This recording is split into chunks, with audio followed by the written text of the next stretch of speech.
था आगरा। बिल्कुल विशाल, इस बात में कोई दो राय नहीं है कि आगरा में कोरोना की दूसरी लहर के वजह से यहाँ पर हाल बेहाल है।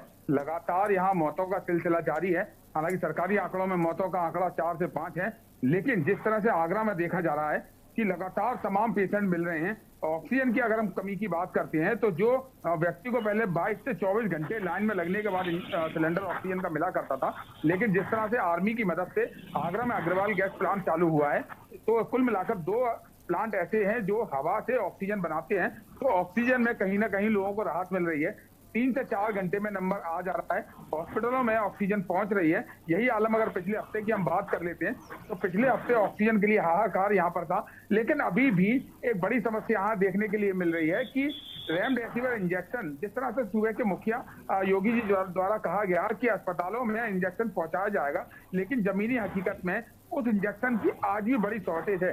जिस तरह से सरकारी आंकड़ों में 40 इंजेक्शन रोज आगरा को मिलते हैं, जैसा कि सीएमओ आगरा ने बताया कि 40 इंजेक्शन रोज आते हैं और वो डेली की डेली बढ़ जाती है। बड़ी बात यह है कि तमाम मरीज यहाँ पर निकल रहे हैं, सैकड़ों की तादाद में मरीजों की संख्या है। 26 हॉस्पिटल यहाँ प्राइवेट बनाए गए हैं और जो सरकारी जो एसएन मेडिकल कॉलेज के अंदर जो कोविड अस्पताल बनाया गया वहां पर भी मरीज एडमिट है। दूसरी ओर जो लोग अपने घर पर डॉक्टर की सलाह से अपना इलाज करा रहे हैं, ऑक्सीजन घर पर लगा रहे हैं, उनको भी इंजेक्शन की जरूरत है। तो अभी भी रेमडेसिविर इंजेक्शन को जिस तरह से मुहैया कराने की बात कही जा रही है, लेकिन प्रशासनिक अधिकारियों को कॉल करने के बाद साफ ये कहा जा रहा है कि अभी ये इंजेक्शन नहीं है। कल हुई जानकारी में पता चला कि सीएमओ द्वारा बताया गया कि 40 इंजेक्शन डेली आते हैं और डेली आगरा से सरकारी ड्राइवर जाता है और डेली लेकर आकर 40 लोगों को डिस्ट्रीब्यूट होता है। लेकिन अगर 40 इंजेक्शन आते हैं तो बाकी मरीजों को खरीदने के लिए कहीं ना कहीं ब्लैक का सामना करना पड़ रहा है और ब्लैक में भी इससे इंजेक्शन अब मौजूद नहीं है। दूसरी ओर विशाल, एक सबसे बड़ी बात यह है कि आपदा में अवसर जो है निकाल लिया है। यहाँ पर जो प्राइवेट अस्पताल बनाए गए हैं, तमाम लाखों रुपए का बिल लिया जा रहा है। तो प्रशासन की ओर से एक मानक तय किया गया है कि 15,000 एक अस्पताल लेगा, लेकिन यहाँ तमाम अखबारों में जो स्थानीय अखबार है उनमें तमाम खबरें प्रकाशित हो रही हैं कि 8 लाख रुपए का बिल एक हफ्ते का ले लिया। तो इस तरह के जो यहाँ लूट मचाने वाले जो अस्पताल हैं, जो आपदा में अवसर निकाल रहे हैं, तमाम आगरा में 4 से 5 अस्पताल ऐसे हैं जिनकी तादाद 100 से ज्यादा बेडों की है।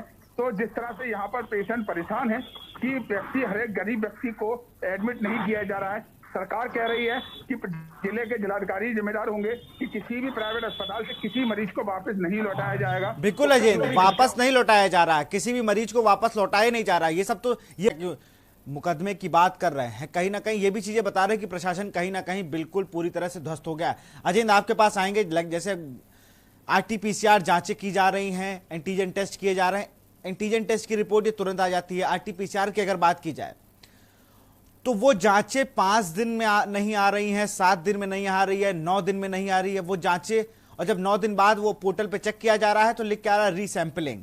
कहीं ना कहीं उसमें भी खेल हो रहा है, सैंपलिंग सही से नहीं हो रही है। सैंपलिंग हो रही है तो वो जा कैसे रही है, ये भी एक बड़ा सवाल है। अजेंद्र, आगरा के हाल जाने तो वहां पर RT-PCR टेस्ट की रिपोर्ट कितने दिन में आ रही है?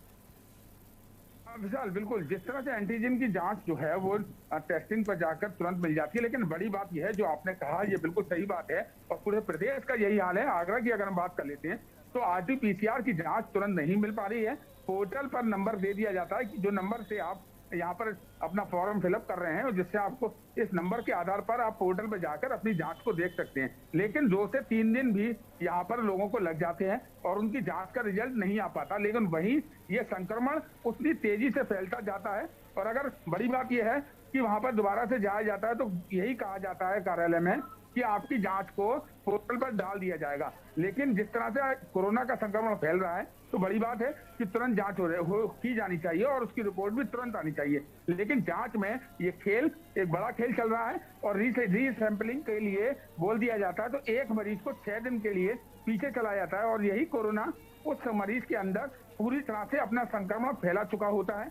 और जिन लोगों को RT-PCR में भी पॉजिटिव नहीं आता है उनको कहीं ना कहीं CT में जाकर CT अपना कराने के बाद ही पता चल पाता है कि उनके अंदर कितना उनके लंग्स में इन्फेक्शन है और वो इन्फेक्शन काफी मात्रा में तब तक फैल चुका होता है और उसके बाद यहाँ पर कहीं ना कहीं इंसान की जिंदगी और मौत के लाले पड़ जाते हैं।